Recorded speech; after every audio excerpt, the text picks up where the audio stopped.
or Okay. relevant to what we're talking about. Okay. All right. Great. We're live. Yay. Good Woo. morning, good afternoon, good evening, depending on when and where you're watching this Facebook Live. This is the voice and the face of Dr. Tolu Olavinton, CEO and co-founder of Living Spring Family Medical Center here in the amazing city of Mansfield, Texas. We believe in helping our patients live long and well, and that's why we're having these discussions, because we believe that your quality of life is just as important as your quantity of life. And I'm excited to be on this live talking with the one and the only Dr. Kerry Reller. Thank you so much for coming, Doc. Hi. Thank you for having me. Oh, awesome, awesome. Thank you for taking the time to come. I know you're busy, so I appreciate you taking this time out. For those of you who are watching live, hashtag live. For those who are watching a replay, hashtag replay. And today we'll be talking about asthma. And the topic is, Doc, I have asthma. Why do I need all these inhalers?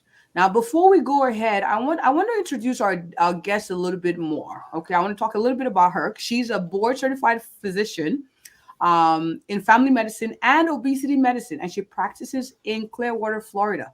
So if you know anyone who's there who needs a physician, you can look her up. Now, I just found this out actually, that before she went into medicine, she was an electrical engineer. And Mhm. she completed her family medicine residency at the University of Maryland, and then she moved back to Florida to join her father.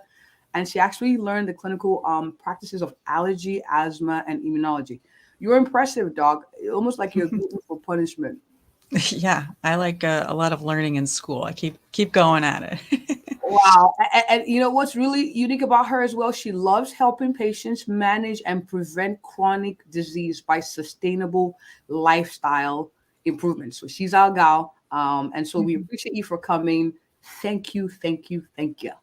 Thank you. Thank you for having me. I'm All right, excited. now we've talked about you, what you do, and family medicine, allergy medicine. But here's the question, especially you transition from engineering to medicine. Why do you do what you do?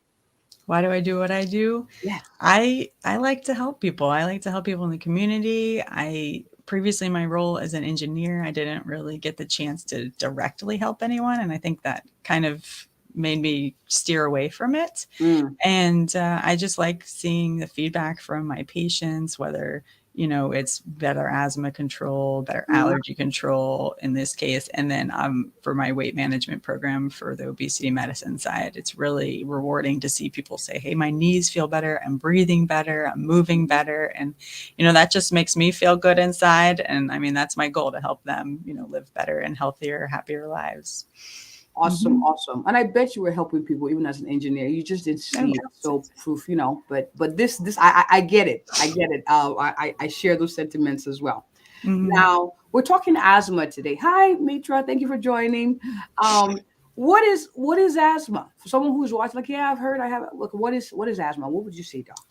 Yeah, so asthma, I think the definition has changed a little bit over the years, but the latest guidelines are saying that it's the symptomatic of wheezing, which is like that high pitched noise of expiratory breaths, Hmm. and cough, um, shortness of breath, and chest tightness. And that's also characterized by the reversibility of obstruction in the airway. And then also further on, it's basically chronic inflammation in the airway and hyper responsiveness of the bronchioles, or those, tubes of the lungs. Okay. All right. So And then, wheezing, cough, reversible, chest tightness. mhm. Um, awesome. Um, you're going to say something. Go ahead. Yeah, I was going to say, so there's many different kinds of asthma, but most of all, they need like that reversibility component. However, it can be over the years kind of diminished. Like, so you don't, may not be reversible anymore. And we call that kind of airway remodeling. So usually you need that breathing test to confirm asthma. So that's that Okay. spirometry, where All they right. make you blow really hard into like a tube in the office. And that will confirm whether the amount you breathe out in 1 second is reduced or not. And Okay. then we follow it up with like a albuterol or one of the inhalers that we're going to talk about that helps expand the lung and open that airway. And if it does that and you get a higher number on the breathing test, that kind of confirms that reversibility of obstruction. Mm-hmm. Yeah. So the key word is it's reversible. And that's what Right. differentiates asthma from most other lung diseases. Right. Exactly. Now, my next question is this, and this is where, and I think you can relate to, we get this in conversation with patients where they're like, well, how many inhalers do I need? Like, why do I have this one, the red one, and I have this purple one? So generally speaking, and of course, I'm sure you can give examples, how many inhalers do I need if I have asthma? That's a patient asking. Yeah, so it kind of depends on the severity of the asthma. So I can't really give a blanket answer for that question. And the guidelines have changed. So it used to be that you just needed, here, I'll show you. I brought them all. A one like this. This is called a short-acting bronchodilator, and it's albuterol. This is the Pro Air HFA. Can you see it? Yeah. So basically, you push in right here, and then at the same time you're sucking in, so you have to like time it. And that's the one that we say you use as needed. Okay, so you would take 2 puffs every 4 to 6 hours if you're having that wheezing, coughing, shortness of breath, or chest tightness. Okay, so that's the that was the typical guidelines of just kind of starting with asthma. You need just this. But recently they have changed the guidelines where they, every time that you either take this, that they also want you to take an inhaled corticosteroid with it. So that would be something like Flovent or as any other fluticasone or anything like that. I have a bunch behind me. So that's to kind of reduce the inflammation at the same time that you're given that bronchodilation. So in the past, it was just this, but now they want you to do the inhaled corticosteroid with it. And then there's another option of doing that instead, and that's doing the inhaled corticosteroid with something we call a long-acting bronchodilator. And that's one like this. This is called Symbicort, and it has the corticosteroid and that long-acting bronchodilator. So that basically it's an albuterol that lasts longer. So they say as needed use of this is the new for those, they're called the GINA guidelines, which is the Global Initiative of Asthma in 2022. So they give you like 2 different tracks to really confuse you. Right. So this one, which has 2 medications in it as needed, or the typical one, which we did was the short acting with the inhaled corticosteroid as needed. So in our office, I will say we have not fully adopted those measures because it's a cost thing too, right? These inhalers are very expensive. It's the device design and everything. And they're not all, you got to figure out which one's covered by which insurance. It's really a headache sometimes. So we're using probably the most cost effective thing. If we had a sample to give everybody, then that would be easy, right? But if they're just using those inhalers as needed, it's hard for them to put out that extra money sometimes to get the ones that they need. So typically we still go with the traditional guideline, which is the short acting bronchodilator as needed. And then if the severity picks up, meaning that if they feel that they need it more than twice a week, then we're adding on a different inhaled corticosteroid. Right. And then if they're still not controlled at that, we step up therapy to a stronger inhaled corticosteroid with that long acting bronchodilator. So it might be something like this one. So these are kind of the same Symbicort asthma, but they're different devices. Right. So we try to stick to the same device style too of each patient. Right. Okay. So, and then from there, depending upon the severity, we keep increasing the inhaled corticosteroid strength. And then they even have a new guideline for asthma that used to be previously only COPD. And that's these long-acting muscarinic agents that can help also dilate the airway. And those can be found in these new medicines that are triple therapy. So 1 inhaler, 3 medicines, 1 copay.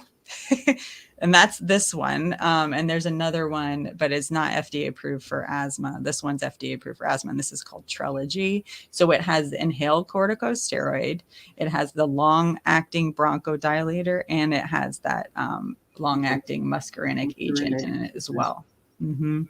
So it's very complicated in the inhaler world right now, and it keeps getting better and better for treatment of the patients, but the cost, because of new devices and new meds, is not really getting better. But in short answer, they need probably 1, 2, or 3 inhalers depending upon how severe their asthma is. And what's nice is the 3 might really be condensed into and just the short acting, to save on copays. Any other questions on? No, that was a lot, and that was very good. And I have to say, I like your stepwise approach. So lowest, most effective inhaler, as necessary, and it's cost saving too. So I like that approach too. And one of the things I wanted us to clarify too is the as needed definition, because sometimes I have patients who come and say, I use my Symbicort as needed, or I use my Advair as needed. Before I take the question that we have from a viewer, can you explain the as needed term? Because the albuterol is as needed, but the other one is not quite as needed. Well, right. So that's where it was getting confusing with the new guidelines too. Right. So the patient, in historical standpoint, they should be taking those Symbicort, the Advair, pretty much every day. So Symbicort is usually 2 puffs twice a day. That's maxed out on whatever inhaler they have. And as Advair, this one is 1 puff twice a day. Okay. So those historically should be used, every day. Do it, keep it with your toothbrush, brush your teeth after. That's usually what I tell the patient. So as needed approach is when you're having a little bit of exacerbation of your asthma. So maybe you're getting exposed to some of your triggers, like allergens, like pollen in the air, and you're feeling short of breath, wheezing, coughing, or you're feeling like your chest tight. So that is when you need it. So you would do 2 puffs of that as needed albuterol inhaler at that time. So we don't really want you using that unless you need it. And there's a good way to prove that you need it by using a peak flow meter prior to taking it. And a peak flow meter kind of does like a home breathing test at home, and it measures, how much lung function you have at that time. And it's a good measurement, but it's not gold standard, which is why it's just only good for home use, not for office use. But if you do that peak flow meter and you're at 60% of your best, you need that inhaler, right? You should go ahead and take it. That proves that you need it at that time. Because a lot of patients with anxiety may think that they need it, but they really don't until they prove it. So what was the question? You asked the question about the as needed. Like, what's the definition? Because some people think using the Advair as needed is similar to how you use the albuterol. So it's very important to distinguish the two. The albuterol inhalers, you're supposed to use that as needed for wheezing or an exacerbation or a flare, but the other ones are usually preventive. Right, exactly. Yes. Sorry, I didn't use the word preventive. Yes, it's preventative. It's meant to be used every day. So you do not need the other one. You do not have an exacerbation. You don't end up, coming in for more treatment or anything like that. So keep using it every day, keeps the inflammation of the lungs down, and you shouldn't have to need the albuterol is the goal. It should just be there and then it expires. Right. And some people, they're like, well, what's the big deal? I use it. It works, Like, what's the big deal with albuterol? I tell them, the heart, because stress the heart unnecessarily. So we want to do that as little as possible. So that's a good one. Now, someone asked a question, says, can you outgrow childhood asthma? And what does that mean? What does it mean to outgrow the childhood asthma? What does that mean? Yeah, definitely.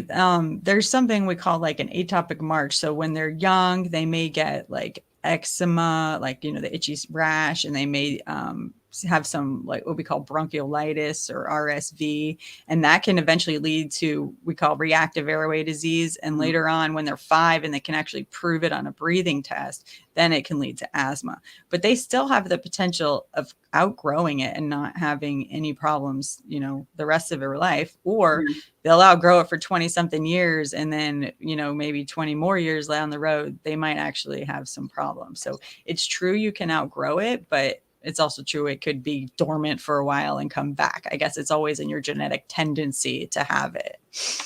And that's why it's very important to kind of reveal those kind of information. You had childhood asthma, so that way there's some kind of respiratory issue. It's like, oh, maybe there's a reactivation of asthma from childhood.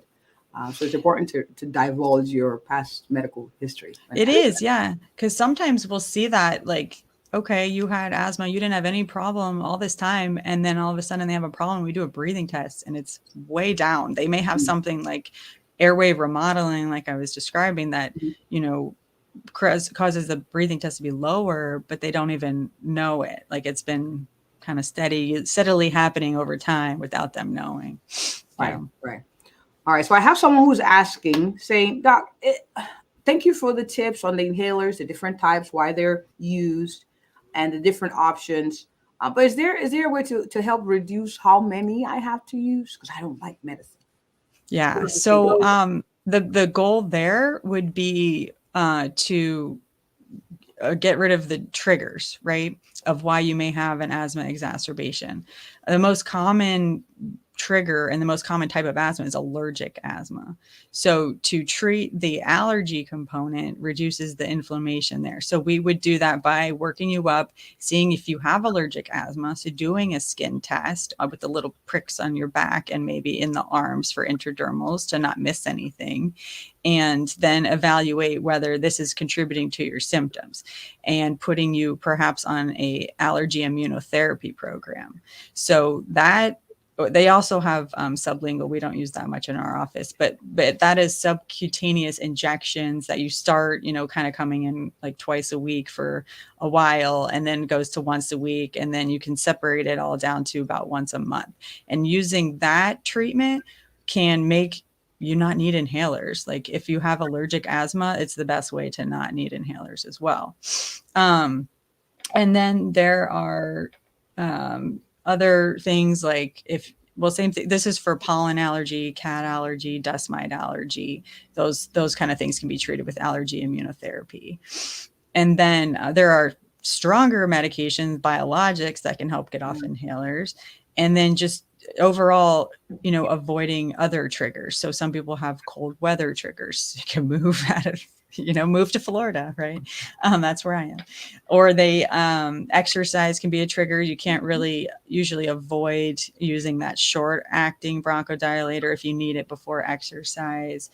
Viruses are a trigger. So staying healthy, maybe you need to be worked up for immunodeficiency, and making sure that you're not getting, too many viruses or bacterial infections. So that's important too, to make sure your immune system is intact.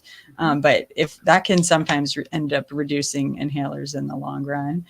And let's see, irritant exposure. So exposures to like perfumes, cleaning equipment, stuff. Yep. Obviously smoke, right? Those are things that avoiding that or stopping smoking can help also probably get off inhalers. Time, just maybe you're going to outgrow it. You may get off the inhalers. And then, like I said, using those combination inhalers. So you get reduced down to one inhaler instead of having 3 different ones. That can be another way to do that. Yeah. All right, awesome. You've given us a wealth of information, and of course, these are medical suggestions. We do encourage you to book an appointment with your primary care doctor, see your allergist, see your pulmonologist to discuss a plan that's well tailored for you. I have one more question before we round up. He said, my son has a nut allergy.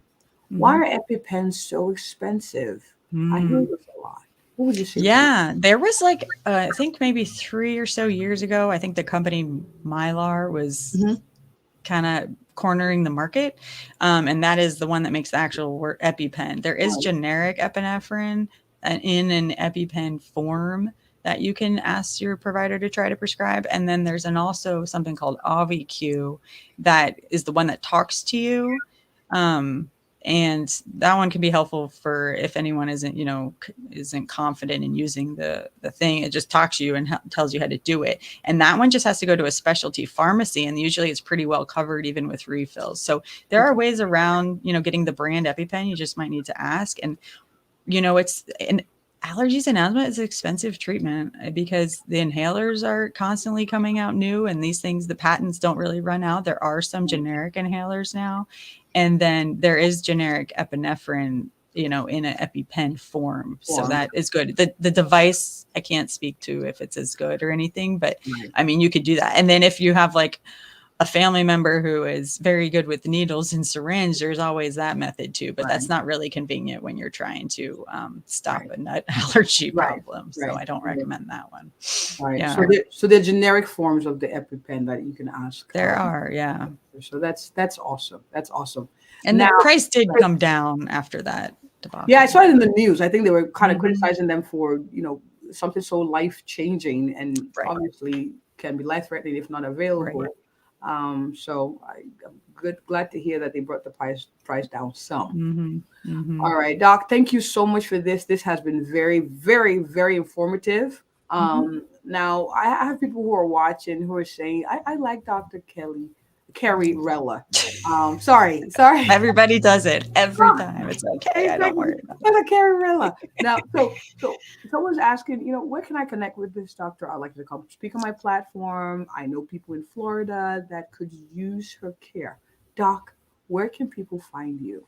Sure. I'm on Instagram at Clearwater Family Medicine and Facebook at Clearwater Family Medicine and Allergy. And then our website is www.cfma.health. Yeah. And we'd love to have you. Yeah. I like that. .health. No org, no problem. .health. That's what we're about. .health. I like it. So we're gonna put all of that at the end of the live or by the end of the live, so that way people can connect with you directly. But I really appreciate you for taking the time to do this. I hope to have you again on maybe in a couple of months, so we could do maybe a second discussion on this as a reminder. Sounds good. Yeah. Thank you so much for having me. It was fun. My pleasure. My pleasure. All right. Thank you all for watching. Please, as always, caring is sharing. So forward this, share this, copy the link, post to those who could find this useful. And if you or anyone you know is looking for an awesome, a passionate, and a thorough family physician in the Mansfield, Texas area who have conversations to help you live long and well, I am she. Have a good one, guys and ladies. Bye.